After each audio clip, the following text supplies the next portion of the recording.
Hi dear friends. இன்றைக்கி ரொம்ப நாள் நீங்கள் டவுட் கேட்டுட்டு இருந்தீங்க இல்லையா, அதை பற்றி நான் இன்றைக்கி உங்ககிட்ட பேசலான்னு விரும்புகிறேன். நான் இப்போ சொல்கிறது வந்து நீங்கள் கண்டிப்பாக ஃபாலோ பண்ணிங்கன்னா பிசிஓடி ப்ராப்ளம் இருக்கிறவங்களுக்கு நேச்சுரலாக குழந்தை உண்டாகும். செகண்ட் குழந்தை, ரெண்டாவது குழந்தை ட்ரை பண்ணுறவங்களுக்கு, ஃபஸ்ட்டு குழந்தை இல்லாதவங்களுக்கு. அப்புறம் இதே நீங்கள் ஃபாலோ பண்ணிகிட்டே இருந்தீங்கன்னா ஒரு குழந்தை பிறந்ததுக்கப்புறம் மாதம் ரெகுலராக பீரியட் வந்துடும். இதை நீங்கள் பார்த்தீங்கன்னா தயவு செஞ்சு உங்கள் ஃப்ரெண்ட்ஸ்க்கு எல்லாரும் ஷேர் பண்ணிவிடுங்க. இது ரொம்ப முக்கியமான இது. நான் சொல்லணும்னு நினச்சேன். இது நான் ஃபாலோ பண்ணதெல்லாம் நான் எழுதி வச்சுருந்தேன். நான் உங்களுக்கு சொல்ல நான் விரும்புகிறேன். நான் வந்து ட்ரீட்மெண்ட் எடுக்கும்போது ஃபார் எக்ஸாம்பிள் தான் நான் அதை சொல்கிறேன். ட்ரீட்மெண்ட் எடுக்கும்போது பார்த்தீங்கன்னா ஃபஸ்ட்டு மந்த் வந்து டாக்டர் வந்து எனக்கு டேப்லெட்ஸ் இந்த இதெல்லாம் கொடுத்துருந்தாங்க. எனக்கும் பிசிஓடி ப்ராப்ளம் இருந்ததுனால. ஆனால் என்னோடய பாடி வந்து சப்போர்ட் பண்ணவே இல்லை. அவங்க கொடுத்தாங்க இந்த குளோமீட்டர் இந்த டேப்லெட்லாம் கொடுத்து ஸ்கேன் பண்ணி பார்க்கும்போது கருமுட்டை வளரலன்னு சொல்லிகிட்டே இருந்தாங்க. அப்போதைக்கு டாக்டர்கிட்ட போகணுமே, என்ன சொல்லுவாங்களோ அப்படின்னு சொல்லி டென்ஷன்லேயே டாக்டர்கிட்ட போய் காமிச்சிட்டு இருக்கும்போது நான் டோக்கன் போட்டு உட்கார வச்சுருப்பாங்க. நிறைய பேருக்கு அப்புறம் லேட்டாக தான் காமிப்பாங்க. ஸோ அந்த மாதிரி இருக்கும்போது என்னென்னா டென்ஷனில் வந்து அந்த கருமுட்டை வந்து வளரல. அவங்க மாத்திரை கொடுத்தே என் உடம்பு வந்து ரெஸ்பாண்ட் பண்ணல. அப்போ டாக்டர் என்ன சொன்னாங்க, நீங்கள் வந்து கொஞ்சம் ரிலாக்ஸாக இருங்க, டென்ஷன் ஆகாதீங்க, ஃப்ரீயாக எங்கேயாச்சும் டூர் போயிட்டு வாங்கன்னு சொன்னாங்க. நானும் என் ஹஸ்பண்ட் நாங்கள் ரெண்டு பேரும் ஊட்டி போயிட்டு வந்தோம். ஊட்டி போயிட்டு இந்த பிரச்சனை எல்லாத்தையும் மறந்துட்டு சந்தோஷமாக அங்கே ஜாலியாக இந்த சுற்றிலாம் பார்த்துட்டு வந்தோம். அப்படி வந்திருக்கும் போது அவங்க ஸ்கேன் பண்ணி பார்க்கும்போது என்னோடய கருமுட்டை வந்து வளர்ந்துருந்துச்சு.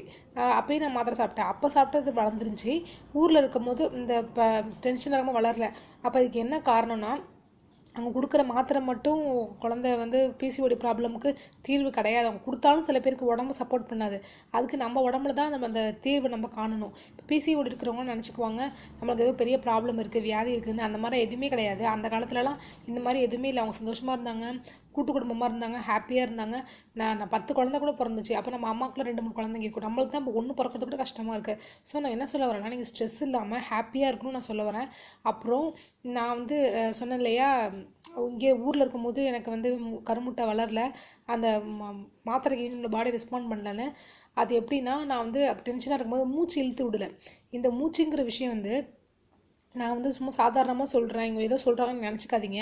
நீங்கள் கண்டிப்பாக ஃபாலோ பண்ணுங்கள். இது நான் சொல்கிறேன், நீங்கள் இதை ஃபாலோ பண்ணுங்கள். ஃபாலோ பண்ணி நீங்கள் கண்டிப்பாக உங்களுக்கு வந்து நீங்கள் ஃபாலோ பண்ணிங்கன்னா 1 மாதத்துல உங்களுக்கு ஓவலேஷன் ஆகும். அப்போ உங்கள் ஹஸ்பண்டுக்கு ஹெல்த்தியான செமன் இருக்கணும். அவங்களுக்கு வந்து நான் சொன்ன நேச்சுரல் இந்த ஸ்பெர்ம் டிப்ஸ்லாம் சொல்லியிருப்பேன் என்னோடய வீடியோஸ். நீங்கள் அதை போய் பார்த்து அதில் உள்ள மாதிரி உங்கள் ஹஸ்பண்டுக்கு வந்து இந்த பருப்பு பயிறு அதெல்லாம் செஞ்சு கொடுத்துட்டு நீங்களும் இந்த நான் சொன்ன இந்த மூச்சு இழுத்து விட்றது இந்த மாதிரி இதை ஃபாலோ பண்ணிங்கன்னா கண்டிப்பாக உங்களுக்கு குழந்தை உண்டாயிடும். அது குழந்ததுக்கப்புறம் எங்களுக்கு பீரியட் வரும்னா இதே ஃபாலோ பண்ணால் கண்டிப்பாக பீரியட் வரும். இது நான் இன்னும் எந்த ஹெர்பல் இதோ எதுவுமே சொல்லலை. நீங்கள் சும்மா உங்கள் உடம்புக்குள்ளே இருக்கிறத நான் சரி பண்ண சொல்கிறேன்.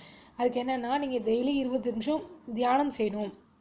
தியானம் செய்யும்போது ஒரு மூக்கில் மூச்சு இழுத்துக்கிட்டு 2 நிமிஷம் வச்சுட்டு இன்னொரு மூக்கில் மூச்சு ரிலீஸ் பண்ணணும். காலையில் ஒரு 20 நிமிஷம், சாயந்தரம் ஒரு 20 நிமிஷம் தியானம் பண்ணிங்கன்னா உங்கள் மூளைக்கு வந்து இந்த காற்று நல்லா போகும். ஆக்சிஜன் வந்து மூளையில் உள்ள அந்த பிட்யூட்டரி கிளாண்டை வந்து ஹைப்போதாலமஸில் இருக்கிறது நல்லா சுரக்க வைக்கும். அதை சுரந்து அதுலேருந்து ஹார்மோன்ஸ் உருவாகும். அப்போ தான் அதுக்கு வந்து ஆக்சிஜன் பத்தலை. நம்ம வந்து டெய்லி மூச்சு விட்றதே கிடையாது. அதனால தான் இப்போ பிரச்சனையே. அப்போல்லாம் வந்து இப்போ சில பேர் ஒரு பிரச்சனை சொல்லுவாங்க. அந்த காலத்தில் அப்பாடா இப்போ தான் அந்த பிரச்சனை முடிஞ்சிச்சு, இனிமேல் நிம்மதியாக மூச்சு விடலாம், மூச்சு விட கூட நேரம் இல்லை அப்படின்னு சொல்லுவாங்க. ஸோ நிம்மதியாக மூச்சு விடலாம்னு என்ன, நல்லா நிம்மதியாக இழுத்து மூச்சு விட முடியல, அவ்வளோ பிரச்சனை இருக்குன்னு அர்த்தம். இப்போ வாழ்க்கையில் சின்ன சின்ன விஷயங்கள்ல எல்லாத்துக்குமே காலம் கடந்து போகும், எல்லாமே தீர்வாயிடும் நம்ம நினச்சிக்கிட்டு நம்ம வந்து மூச்சு இழுத்து விடணும். காலையில் 20 நிமிஷம், சாயந்தரம் ஒரு 20 நிமிஷம் தியானம் செய்யணும். சமணங்கால் போட்டு தியானம் செய்யணும். அப்புறம் லேடிஸ் வந்து நீங்கள் கால் தொங்க விடாமல் இருந்து சமணங்கால் போட்டு உட்காந்துக்கணும். இது ஆண்களும் ஃபாலோ பண்ணலாம், பாய்ஸ் வந்து ஃபாலோ பண்ணலாம்.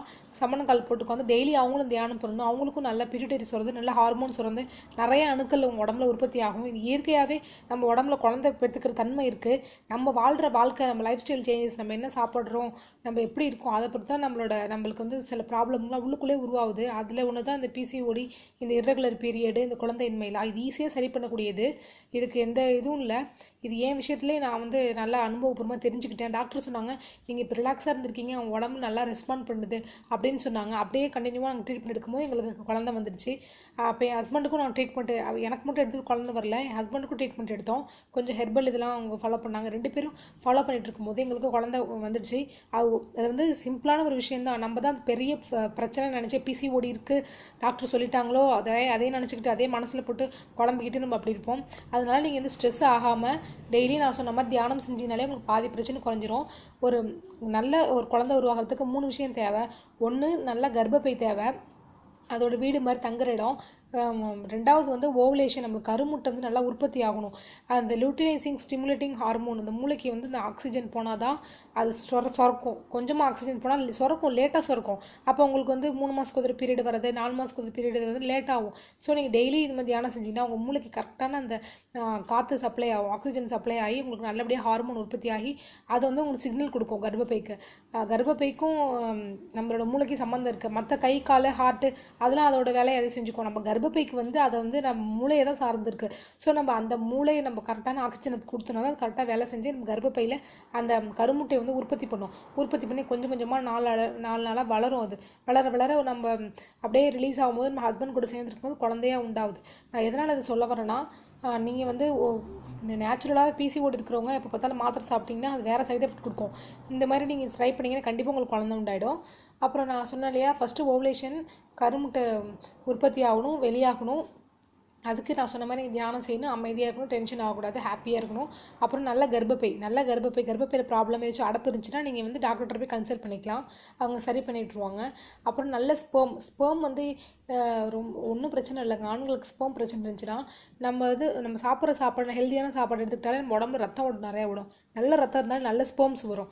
ஸோ நல்ல பருப்பு, கடலை அதெல்லாம் என்னோட வீடியோஸ்லாம் நிறையா அதில் போட்டிருக்கேன் நான், நீங்கள் பார்த்து தெரிஞ்சுக்கலாம். இந்த வீடியோஸ் கண்டிப்பாக நான் பார்க்கணுன்னு நான் விரும்பினேன். ஏன்னா எனக்கு என்னோடய வாழ்க்கையில் நடந்தது உங்களுக்கு சொன்னால் உங்களுக்கு புரியும்.